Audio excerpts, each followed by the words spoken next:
आपका स्वागत है इस पॉडकास्ट एपिसोड में। और यहाँ पर एक कॉमन सी बात करेंगे जो कि आज ही हुआ है, आज ही मेरे को पता चला है गार्जियन के थ्रू। बच्चों के बारे में ट्यूशन पढ़ाने जाते हैं और वहीं पर जो है एक बच्चे का कंप्लेन आया है गार्जियन की तरफ से, क्योंकि अभी मार्च का महीना है और फाइनल एग्ज़ाम होने वाले हैं। तो अक्सर जो है इस समय कम से कम इस समय तो कंप्लेन आती ही रहती है, परंतु यह जो कंप्लेन है ना वो मौका जो है ना, एक मौका उसको बड़ा अच्छा से डिनोट करता है। और यह पूरा का पूरा शो करता है, दिखाता है कि बच्चे को अगर मौका मिले तो फिर वो कभी पढ़े ही ना, कभी भी ना पढ़े और कुछ भी कर लिया जाए, मतलब कुछ भी। बच्चे को जो चाहिए वो चाहिए, आप उसको दिलाओ, पर बच्चा को जो आप कहो करने को वो कभी ना करे। क्या हुआ कि एज़ यूजुअल हमेशा की तरह होमवर्क दिया मैंने, कंप्लीट करना चाहिए था बच्चे को, पर कंप्लीट नहीं किया गया। 1 दिन, 2 दिन, 3 दिन, 4 दिन, 5 दिन, 1 सप्ताह से अधिक हो चुका है। तो घर से मेरे को पता चला, जब मैंने इस बारे में बताया तो पता चला कि जो खाना भी खाना है ना, वो भी ऐसे ही नहीं खाना है। खाना भी खाते समय जो है टीवी या फिर मोबाइल फ़ोन का जो है इस्तेमाल करना है। पढ़ाई के समय भी इस्तेमाल करना है। पढ़ाई तो करना ही नहीं है, होमवर्क तो दूर की बात, पर पढ़ाई करना ही नहीं है। और यही कारण है ट्यूशन लगाने का, मतलब मेरे को अप्रोच करने का, मेरे तक पहुंचने का कि भाई आप जो है एज ए टीचर ट्यूशन पढ़ा दीजिए बच्चे को, क्योंकि भाई हमारी बात नहीं सुनता है मेरा बच्चा। जो गार्जियन है उनका कहना है। तो मेरे को तो बहुत सारी चीज़ें दिमाग में आई, मैंने बहुत सारी चीज़ें बताई कि नहीं, बात मानना चाहिए आपको, बात जो है वो मानकर उसको अमल में लाना चाहिए, उसी को करना चाहिए, पढ़ाई करना चाहिए। अगर पढ़ाई नहीं करेंगे तो फ्यूचर आपका अच्छा कैसे होगा। और बाकी की जितने भी इम्पोर्टेंट बातें थी कि पढ़ाई करने से क्या क्या बेनिफिट हो सकता है, अब पढ़ाई न करने से क्या क्या बेनिफिट होगा। पढ़ाई करेंगे तो क्या बेनिफिट होगा, और पढ़ाई नहीं करेंगे तो क्या बेनिफिट होगा। मतलब एक तरह का बेनिफिट जो कि नेगेटिव होगा और दूसरा जो बेनिफिट होगा वो पॉजिटिव होगा। समझाने के बाद बच्चे ने हामी तो भर दी, पर फिर से दूसरे दिन जो है, जो कि आज का दिन है, और चीज़ जो है बिल्कुल सेम टू सेम वापस से वही चीज़ रिटेन हो चुका। और फिर से बात वही पहुंची, फिर से बात जो है वही हुई। फिर मैंने गार्जियन को बताया, गार्जियन ने फिर मेरे को बताया कि बात जो है वही की वही रह गई। आपने कितना भी समझाया, बात बिल्कुल नहीं, ना हमारा मानता है, अब तो आपका भी नहीं मानता। और इसी को देखते हुए कुछ बातें जो है ना किताबों में लिखी हुई थी, और मेरा नज़र किताबों में गया। और कुछ बच्चे होते ही हैं एक्चुअली हैं, वो शैतानी करते ही हैं, जबकि बच्चे तो शैतानी करते ही हैं, वो होना भी चाहिए उनके अंदर, पर इतना भी नहीं कि भाई गार्जियन की बात माने ही ना, अभिभावक की जो बात है माने ही ना। इसी चीज़ को बहुत सारी किताबों में जो है ना अलग अलग तरीके से जो है डिनोट किया गया है। जैसे कि कुछ लाइनें लिखी हुई हैं किताबों में, ठीक है, मैं जस का तस उसको बोलने की कोशिश करता हूँ। बच्चे ने उस्ताद की बात सुना ही नहीं जैसे ही उसे मौका मिला। बच्चों ने मास्टर जी की बात कान में तेल डाल दिया जैसे ही वे क्लास से बाहर गए। और कुछ और भी बातें हैं, ये 3 लाइनें तो हैं, सॉरी 2 लाइनें एक्चुअली, ठीक है, 2 लाइनें तो लिखी हुई हैं किताब में। कुछ लाइनें कुछ मुहावरों का इस्तेमाल करके भी लिखा हुआ है। जैसे कि बच्चों ने शिक्षक की बात को हवा में उड़ा दिया, बच्चों ने शिक्षक की बात को दरकिनार कर दिया, बच्चों ने शिक्षक की बात को अनदेखा कर दिया।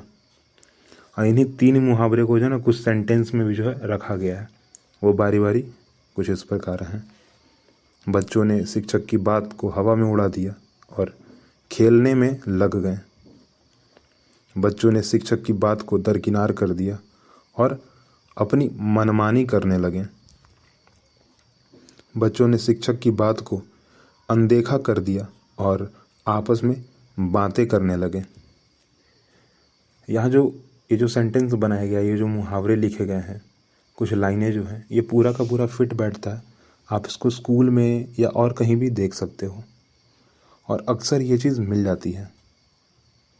यह भी ध्यान रखना महत्वपूर्ण है कि सभी बच्चे अलग अलग होते हैं और कुछ बच्चों को दूसरों की तुलना में अधिक ध्यान देने की आवश्यकता होती है।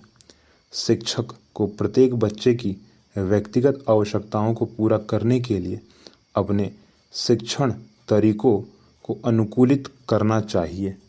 बिल्कुल, टीचर पर भी यह लागू होती है कि बच्चा को जो है हर तरीके से समझाए, पर जिस बच्चे की मैं बात कर रहा हूँ ना, मैंने हर तरीके से समझा लिया। अभी तक सिर्फ और सिर्फ जो है वो पिटाई नहीं हुई है, क्योंकि पिटाई करना भी बहुत गलत बात है, इसलिए मैंने नहीं किया। मैंने सिर्फ डांट फटकार लगाई और उठक बैठक, बस इतना ही चीज़ अभी तक। जबकि गार्जियन का कहना है कि हाँ, आप पिटाई अगर करना चाहते हैं तो कर सकते हैं, कोई दिक्कत नहीं है, पर एक शिक्षक का भी तो कुछ फ़र्ज़ बनता है ना कि वो बच्चे को बात से समझाए, वो अलग अलग तरीक़ों का इस्तेमाल करे, ना कि पीटे। पनिशमेंट दे, पर जैसे कि उठक बैठक या फिर मुर्गा बन जाना, उस हिसाब से छोटी मोटी पनिशमेंट, या फिर एक ही चीज़ को रिपीट करना 7 बार 8 बार 10 बार लिखने को दे देना जो बच्चा याद नहीं कर पा रहा है। तो ये सबसे अच्छा है, बशर्ते कि आप बच्चे को पीट दो। बच्चा जो है उसे ढीठ बन सकता है, जो कि अच्छी बात बिल्कुल ही नहीं है। कुछ और भी बातें हैं किताब की, ठीक है, मैं उसको भी जस का तस जो है रखने की कोशिश करता हूँ आपके सामने। 5 पॉइंट हैं और एक लास्ट में कंक्लूजन दिया हुआ है, ठीक है। उसका हेडिंग है कि मैं पढ़ रहा हूँ, ठीक है। हाँ, यह सच है कि मौका मिलते ही बच्चों ने शिक्षक की बात को अनसुना कर दिया। ऐसा कई कारणों से हो सकता है। पहला, ध्यान भंग। बच्चों का ध्यान आसानी से भटक सकता है, खासकर अगर उन्हें जो सिखाया जा रहा है उसमें उनकी रुचि नहीं है। यदि शिक्षक का तरीका उबाऊ या नीरस है तो बच्चे अन्य चीज़ों पर ध्यान केंद्रित करना शुरू कर सकते हैं। कॉमन सी बात है, बच्चे जो है ज़्यादातर पढ़ना पसंद नहीं करते हैं, खास करके कि मैथमेटिक्स, क्योंकि बच्चों को उतनी समझ नहीं आती उस उम्र में। साइंस समझ नहीं आती। एसएसटी क्यों पढ़ रहे हैं पता नहीं। और अगर टीचर पढ़ाने में ज़्यादा मजाकिया ना हो या उसको पढ़ाने ना आता हो किसी कारणवश, क्योंकि बहुत सारे टीचर होते हैं जो बच्चों की साइकोलॉजी समझ नहीं पाते हैं और ये सोच के चलते हैं कि सारे के सारे बच्चे जो हैं एक तरीके से ही पढ़ लेंगे, पर ऐसा नहीं होता है। किसी को कुछ खास ट्रीटमेंट, किसी को जो है होता है ना स्कूल में कि एक बच्चा जो है एक बार पढ़ेगा उसको याद हो जाएगा, और दूसरा बच्चा जो है 10 बार ही पढ़ेगा फिर भी वो जो है भूल भूल कर याद रखता है, जो कि मैं हूँ उस टाइप का। दूसरा कारण, अनुशासन की कमी। कुछ बच्चों में अनुशासन की कमी होती है और वे नियमों का पालन करने में कठिनाई महसूस करते हैं। यदि उन्हें लगता है कि शिक्षक उनकी बात नहीं सुन सक रहा है, शिक्षक उनकी बात जो है नहीं सुन रहे हैं, तो वे शिक्षक की बात को अनसुना कर सकते हैं। ये होता है, बहुत सारे बच्चों के अंदर ये चीज़ होता है, ठीक है। अनुशासन, डिसिप्लिन उनके अंदर नहीं होता है।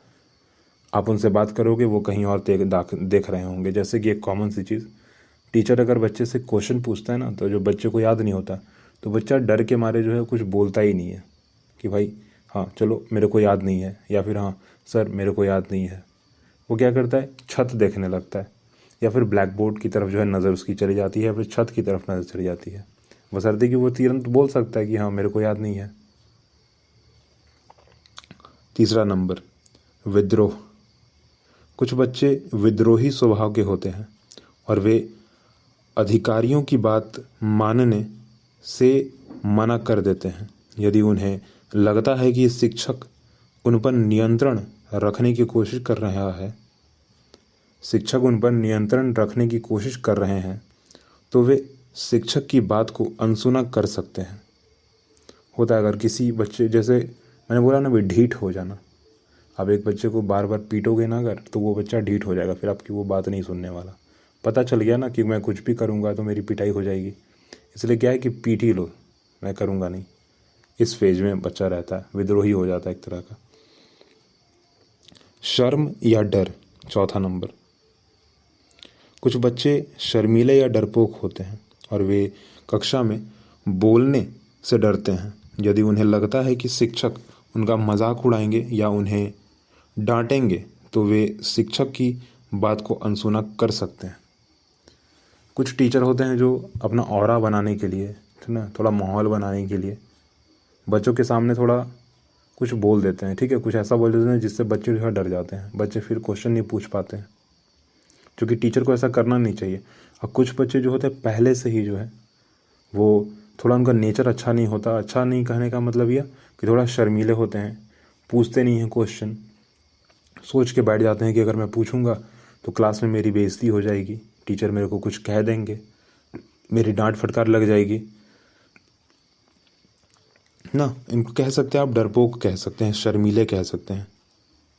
अच्छा, ये सबसे बड़ा प्रॉब्लम होता है कि अगर एक ही क्लास में बॉयज़ एंड गर्ल्स दोनों, लड़के और लड़कियां दोनों अगर हैं, तो लड़के ज़्यादा शर्माते हैं इस समय कि अगर मेरी बेइज्जती हो जाएगी। तो ये भी थोड़ा ध्यान देना चाहिए टीचर्स को खास करके की। पांचवा, सीखने में कठिनाई। कुछ बच्चों की सीखने की में कठिनाई होती है और वे सिखाया जा रहा है, उन्हें समझने में असमर्थता होती है। कुछ बच्चे जो हैं सीखने में कठिनाई होती है, जो सिखाया जा रहा है उसे समझने में असमर्थ होते हैं। जैसे कि मैथमेटिक्स जो है बहुत सारे बच्चों को उतनी समझ नहीं आती जैसा कि टीचर समझा रहे होते हैं। मेरे को भी पहले समझ नहीं आती थी, पर जब मैंने मेहनत किया तो मेरे को समझ आने लगी। यदि उन्हें लगता है कि वे शिक्षक की बात नहीं समझ रहे हैं तो वे शिक्षक की बात को अनसुना कर सकते हैं। शिक्षक को बच्चों को समझने और उनके ध्यान को आकर्षित करने के लिए विभिन्न तरीकों का उपयोग करना चाहिए। उन्हें अनुशासन और नियमों के महत्व पर भी जोर देना चाहिए। यदि बच्चों को लगता है कि शिक्षक उनकी परवाह करता है और उनकी बात सुनता है तो शिक्षक की बात मानने की अधिक संभावनाएं रखते हैं। बिल्कुल, अगर एक होता है ना पे बैक, बहुत सारे बच्चों के अंदर ये चीज़ बहुत पहले से ही होता है, भले ही उनको पता ना हो पर ये होता है, ठीक है। अगर एक, जैसे मैंने बोला ना, ढीठ, अगर आप एक बच्चे को पीटोगे या फिर उनको सिर्फ डांट फटकार लगाते रहोगे तो बच्चा ढीठ बन जाएगा, दिमाग में उसके बैठ जाएगा कि हाँ मैं कुछ भी करूँगा मेरे को डांट ही मिलने वाला है। पर अगर आप एक बच्चे के साथ अगर आप अच्छा व्यवहार करो, उसे पूछो, जानो, पहचानो, उसकी कमी को पहचान लो, उसको पूर्ति करो उस चीज़ की जो उसको, जिस चीज़ की उसके कमी है, ठीक है, जिस चीज़ की कमी है उसको पूरा कर दिया जाए तो बच्चा क्या है, फ्रेंडली बिहेवियर भी अगर आप उसके साथ रखते हो ना, अथवा डांट फटकार भी लगा देते हो तो कोई दिक्कत नहीं है। आप उसको अगर पूर्ति कर रहे हो, उसको हर एक चीज़ अवेलेबल करा दे रहे हो ना, तो अगर थोड़ी बहुत डांट फटकार मिल भी जाती है ना, या फिर आपका फ्रेंडली नेचर भी होता है ना, तो बच्चा आपसे जो है, पहले तो फ्रेंडली नेचर में डरेगा ही नहीं, दूसरे में अगर आप डांट फटकार लगा भी रहे हो ना, फिर भी हिम्मत कर लेगा कि चलो हाँ बात कर लेते हैं, क्योंकि मेरा जो है क्वेश्चन जो है सॉल्व होने वाला है, मेरा प्रॉब्लम जो है वो सॉल्व होने वाला है। पर बहुत सारे टीचर्स जो है ना, वो सिर्फ माहौल बनाने के लिए, क्योंकि क्लास में एक बच्चा नहीं है, बहुत सारे बच्चे हैं, तो इसलिए जो है माहौल थोड़ा बना के रखते हैं कि नहीं मैं ऐसा ही हूँ, ठीक है, मेरे से जो है बच्चे जो है डरते हैं। बहुत सारे बच्चों के अंदर यहाँ जो कहा गया ना, सीखने में कठिनाई, तो ये बहुत सारे बच्चों में, तो सबसे ज़्यादा प्रॉब्लम मैथमेटिक्स और साइंस में होती है, साइंस में भी फिजिक्स में होती है, ठीक है। अब बहुत सारे बच्चे समझ नहीं पाते हैं और टीचर का कर्तव्य बनता है कि वो समझाए बच्चे को, हर एक प्रॉब्लम सॉल्व करे, ठीक है। फ़िलहाल तो टाइम भी बहुत हो रहा है और बात को यहीं रोकते हैं, अगली बात जो है हम अगले पॉडकास्ट में करेंगे। वैसे एक मौका तो सभी को मिलता है ना, बच्चे को मिल रहा है तो वो कुछ गलत कर रहा है, बच्चे को मिल रहा है वो कुछ अच्छा कर रहा है, कुछ बच्चे, ठीक है। हमें भी एक मौका मिलता है, हम भी कुछ अच्छा कर सकते हैं, ख़राब कर सकते हैं, पर अच्छा करें तो सबसे अच्छा होगा। फ़िलहाल के लिए टाटा बाय बाय, अगली बात हम अगले पॉडकास्ट में करेंगे।